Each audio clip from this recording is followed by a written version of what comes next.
So like certain places are really dry. I think static's pretty a serious problem. Like coffee just goes everywhere.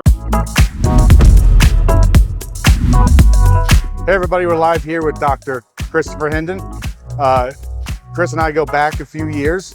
I was at your original Water for Coffee talk at Symposium in 2015. Yeah. I think it was it 2015? And yeah, walked away from that, really changed. I think, just, hey, water matters. I think people had known it before, but, kind of smacked you right in the face. And then, that book was really, I think, the seminal book for kind of the evolution of third wave water. Sure. As a company. But yeah, we met a few years back at UC Davis at a coffee convention, and you had some really new, cool experiments, kind of electrochemistry. You have just go over what you have going on now. You have a new podcast coming out. Yeah. And a new book coming out this summer. We do, yeah. And you just had a paper published last year, right? On RDT. Yeah, basically adding water to whole bean coffee and then grinding. Yeah, so tell me a little bit about that. Okay, so well, first of all, yeah, you've summarized like everything I'm working on there. Yeah. Let's see. We'll start with the RDT paper. So everybody in this industry is seeking ways to mitigate static because it just makes a mess. Yeah. And we're not the first to think about adding water to beans. It's been around for a long time. We were inspired by that, but I was curious that if it was reducing static at some point, maybe you're going to reduce static enough that you have a physical change in the way that the particles are sticking to one another or something like this, right? So in our paper, we just added water in a very, well quantified amounts. And at some point you get to enough water in there that the particles don't form aggregates and they don't stick to each other anymore. So the particle size shifts to smaller. Okay. And the net result then is that extraction yields seem to go up because you've got in effect a smaller grind. So that part is somewhat obvious, but I think it's been missed. Well, when I say it, it's obvious, but it's been missed by the industry because most people weren't grinding with as much water as we were adding to those beans. So basically the fines are hiding and attaching to the larger ones. Yeah. And that the whole aggregate just goes up higher. So once you're able to separate those fines, you get basically more surface area, right? Yeah, that's right. And the average particle size shifts to smaller because the big pieces and little pieces are separated. Okay. But now they're collectively smaller because they're not stuck together. So, yeah. And I saw you had some cool pictures. You were grinding with like a EK inside of is that like a human controlled? Yeah, reviewer 2 asked us to go back and do humidity controlled experiments for whether the moisture that we were adding was just coming from ambient versus adding liquid to the beans. And it's a good question, but in order to do that experiment, you have to control the humidity. Yeah. So the way you do that is we had to build a box that had its own atmosphere inside that we could then affect in some way. So we ended up just building a Perspex box that was sealed, and we ran, I guess, something like 100 different grinding experiments inside the box.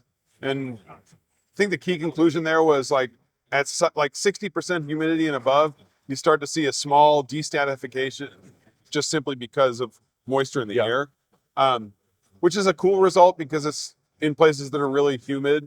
I suspect the static is probably less dramatic than in certain places. Or times of the year. Yeah, right. Yeah. So like certain places are really dry. I think static's pretty a serious problem. Like coffee just goes everywhere. Yeah, absolutely. Especially in the winter, in the Midwest, you have the heat on and it just, nukes the humidity in it. It's like 0%. Yep. Yeah. And well, that's pretty cool. I just thought that those pictures are cool. Setting up the experiments seemed super fun. The students like the experiments, but interestingly, they much prefer the data. They like the outcome. Crunching it? Yeah. So students tend to like the outcome of the experiment, less so the actual process of doing the experiment. So if you were to quantify, how many spritzes of water do you think is the optimal amount for a? It's something like 3 for a 20 gram Okay, dose. that's probably more than most people would do it. It's more than most people. Yeah, that's cool. the other one that I'd seen a couple years ago, and you've refined a lot, is the electrochemical. Yeah, our electrochemistry Yeah, work. Yeah. electrochemistry.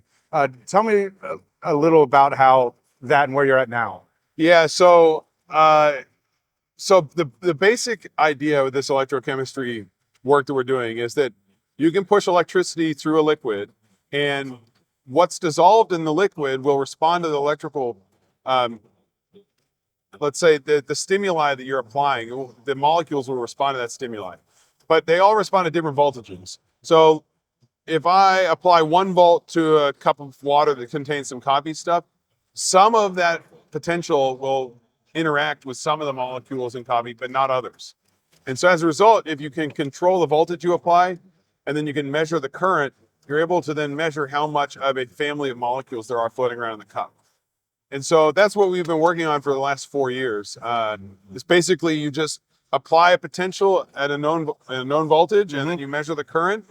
Then we do our best to understand what's being produced by that, or what are we making and measuring, basically. Yeah. And so the end goal someday would have some sort of electronic device that could analyze what was there currently and then model, what voltages would need to get to a more ideal state. Yeah. Well, so one application is to modify flavor, but that's sort of like a bigger picture application.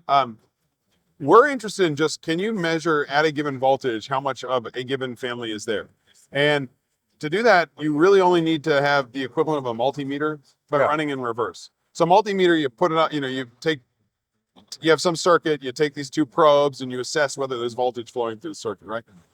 In this case, you're taking the same 2 probes, but you're going to apply voltage to a circuit. Yeah, it's probably a lot more cost effective than like a mass spectrometer. Oh, and it has the same, in principle, has the same resolution of that. Okay. So the mass spec usually is used to identify what molecules, and the sort of the chromatography thing they strap onto the front is usually used to separate them. Okay. So what you get then is separate families of molecules. You don't understand what they are at this point. They go into the mass spec and it says that is this molecule. This device doesn't tell you what the molecule is. It does tell you how much of that family of molecules there are, because it's proportional to the amount of current that you push. Yeah. So with some previous data, you can start to, figure out what, have good guesses. Yeah, certain molecules respond to I'll give you a more specific example. Like, there are a lot of different types of chlorogenic acid that float around in coffee. It has to do with the fact that it's like a sugar molecule, and you clip on this other thing. There's all these different places you can clip it on around the ring. But they all have more or less the same redox potential. They respond to the voltage the same. So at about 0.4 volt, you start to oxidize the chlorogenic acids. So all you do is you apply 0.4 volt and you measure how much current you pass, and that's how much chlorogenic acid there is. Right. It's, when I say it like this, it's so easy. That's simple, but it took years. It took years. No, that's super fun to kind of, see that evolution of where, hey, this thing might be able to tell us something, right? To tinkering. And we did a sensory experiment in Italy where we modified the flavor of coffee with the voltage. So, because if you're oxidizing a molecule, in principle, you can destroy that molecule. Yeah. And so we did that, and the data has come back, and it's really good. Nice. It works. So we had a panel of like 57 tasters, and the data suggests that we are definitely destroying molecules, and we are able to control sweetness and separately acidity as 2 knobs with the voltage we apply. So we can, in principle, fix cups that have problems. Yeah, and makes coffee that may not score very high, be able to be more valuable. Yeah, it could push it 2 or 3 points up. Yeah. Very cool. So last 2 things. You have a talk tomorrow on that topic, right? Yeah. So where is that at, if anyone's here and wants to go see it? Yeah, where is that at? That's a good question. My talk is at 10:15. Okay. It's in one of these rooms down the hall that says lectures on it. Okay.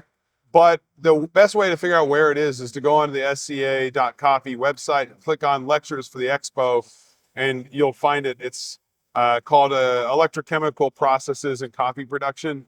I'd encourage you to come. It's going to be fun. It's always, as you know, I like to pack in a ton of science. Right. That's right. So that's what I want to do. I'm going to hit people with it again and again and again. And this topic of electrochemistry is very complex. So we haven't even talked water yet. We will. Yeah. But back in 2014, water was complex. And then after work done by myself and you guys and others, it's now, I'd say, reasonably well understood, and we know how to target flavors. Electrochemistry is like 100 times more complex. Absolutely. So it's going to take a long time to get this to be a topic that people discuss as readily as we talk about water now.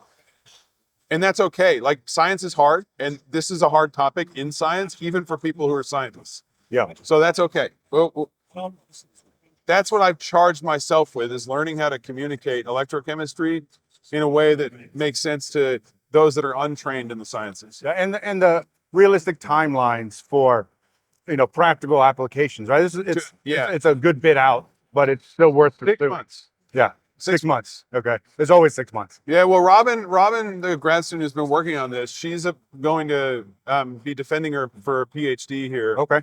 And we've set a deadline of the end of August, so those papers will be submitted by then. That'll be cool to read. Those ones I'm very proud of them. I am not, of course, in coffee, people think of me as maybe an experimentalist, grinding and water and whatever. But actually, as a chemist, I'm not an experimentalist. I'm a theoretical chemist, which means I use computers to create simulations of chemical systems. And we had a paper in 2020 where I used mathematical modeling to demonstrate there was a problem with flow in espresso, right? That's more aligned with what I usually do. This electrochemistry thing is pure experimental. And for a chemist to do computational chemistry, which is what I usually do, and then go to experimental electrochemistry is highly unusual. Okay. Because those are like two completely separate disciplines.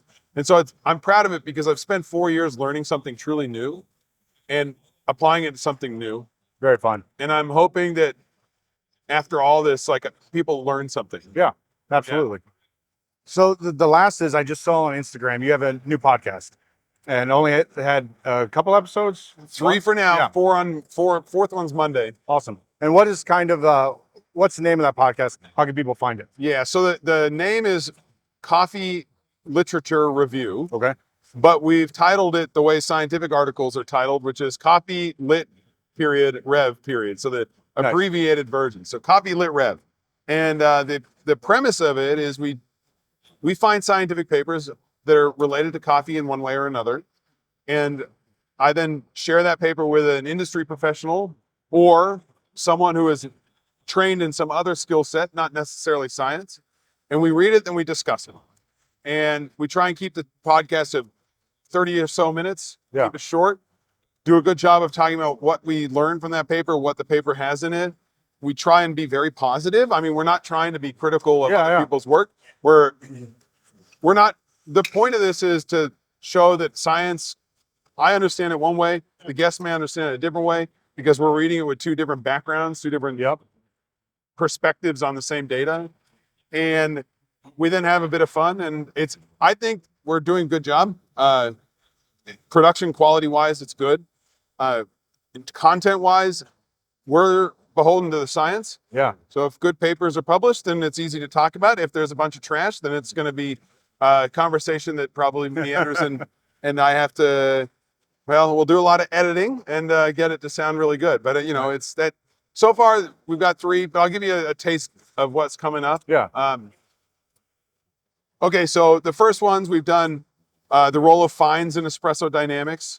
We just released a podcast on Monday, Monday last week, on using artificial intelligence plus spectrometry to, or was it spectroscopy in that case, to make a measurement of dry mass coffee and then try and relate that to a sensory experience. Is that the green coffee analyzer? Measuring brown, actually. Okay. So you grind up the brown, you then take a spectrum of it, and then you relate that to sensory. It doesn't really work, okay? So that's kind of fun. Coming up in the future, we've got, we've done one on Quakers. We're going to do one, I'm very excited about this. We're going to do one on a paper that discusses the health benefits or not of a coffee enema. Yeah, that should get the views. We'll see. We'll see. We've got, anything that's coffee related and in the scientific literature is fair game. Yeah. And we're not, as I said, we're not trying to be critical. We're trying to review what is known. And that's something that in this show, this is a great example of this. Everyone here, in one way or another, interacts with coffee science and science in general, but is not kept up to date with what the state of the art is in terms of knowledge. Yeah. And I'm not able to read all the papers, but I'm trying to pick ones that I think are good. And if this is the one way for people to start learning more about what's known in coffee science and science in general, great. For me, that's actually one of the key missions of the National Science Foundation here in the United States is to, on one hand, do excellent science, of course, but on the other hand, disseminate, interact with, share science to those that are not classically trained in science. Sometimes called science communication, but I like to think of it more as science dissemination. Yeah. And if that's the role we end up playing, that's a tremendous success. Yeah, no, it's super helpful for someone who dabbles in science. You read something and sometimes you read it and you're like, I just read something. I'm not sure what. Yeah.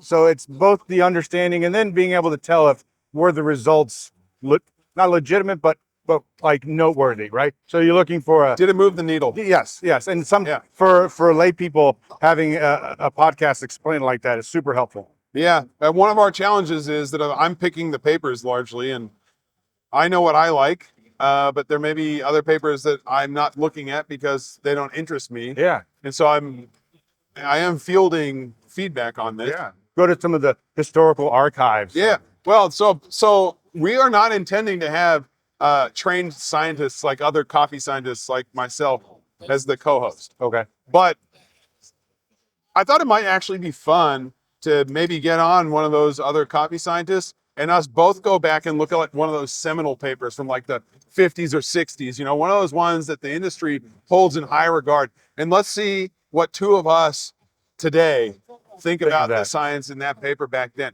And I'm sure, yet again, we'll be positive and, of course,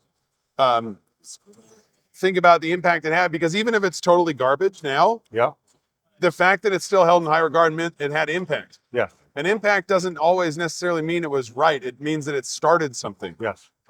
Which, by the way, could be a professional transition to water for coffee. Yeah. Because in our first version of the book, I mean, we didn't answer all the questions. And I don't even think we got everything right, but that kind of didn't matter because it got a lot of the foundational stuff in the right place, which I guess nucleated some new ideas, some companies like Third Wave Water and others. Yeah, and you guys, I think early on was people really focused on the difference of magnesium and calcium. They grabbed that. Yes, it grabbed, and that was really the focus. But there also alkalinity was overlooked. They did not grab that. Yeah. Yeah, and it's been there has been, the whole industry's learned a lot, and there's never one thing, right? Right. So, after all that hard work, and I'm sure as you guys know, that it's really easy to brew an acceptable cup of coffee with extremely soft water. Yeah. Because you'll taste acid, and that's what people want. Yep. But it's not going to be excellent. It's going to be like the 80%, 90% maybe. But if you really want to get into the zone where it starts tasting like a memorable cup of coffee, a life-changing experience cup, one of those ones that pushes it into the zone of like, I never thought I could taste peach. Yes. And then all of a sudden you use a mineralized water that is designed deliberately to pull out that type of flavor, and you taste peach. It's like getting hit in the face with a peach. It is. And so that's where this is really where it shines, is that we've been brewing coffee with all sorts of water up until 2014. And there was a guideline, and people were sometimes making great and sometimes making okay. And more often than not, it hit okay. And then when we understood that calcium, magnesium, and alkalinity all could act together in some controlled way, we got to great. Yeah. Absolutely. And now I have a weird, like, I'm split. There's a dichotomy in how I feel about it now. Because on one hand, it's like, I know that we can achieve true excellence if we control the water. Then you just buy an excellent coffee and it's going to taste amazing. But on the other hand, I now have like this infinite tolerance for just okay. Yeah. Because as you know, controlling water is really hard. Yeah. It's like it's super easy. If you have soft water, you can build it up from there. But if you got hard water, you're going to have to spend a bunch of money on filtration. And at scale, it's even more difficult. It's Yeah. So at some point you just get used to, some point you're going to accept good. That's right. But that's not water for coffee, and what you guys do is not really about accepting good. It's about water for coffee is teaching people what things do. Yep. What does alkalinity do? It wipes out acids. Yep. What do the calcium magnesium do? And we think they help extract flavors, right?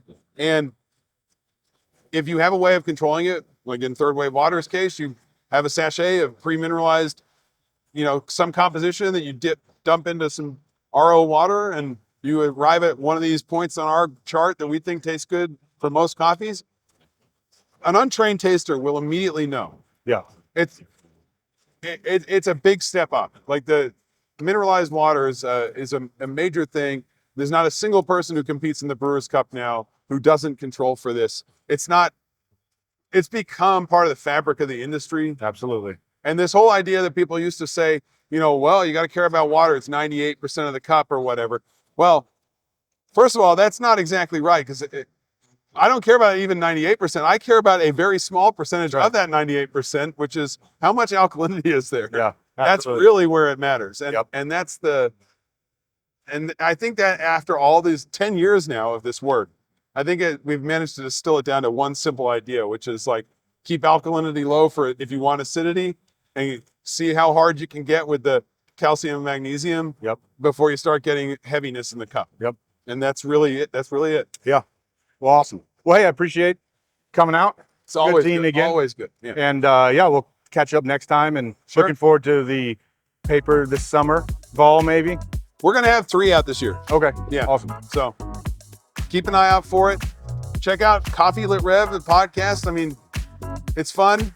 Send me papers if you want us to talk about them. Okay, absolutely. And otherwise, just hopefully everyone's enjoying the show.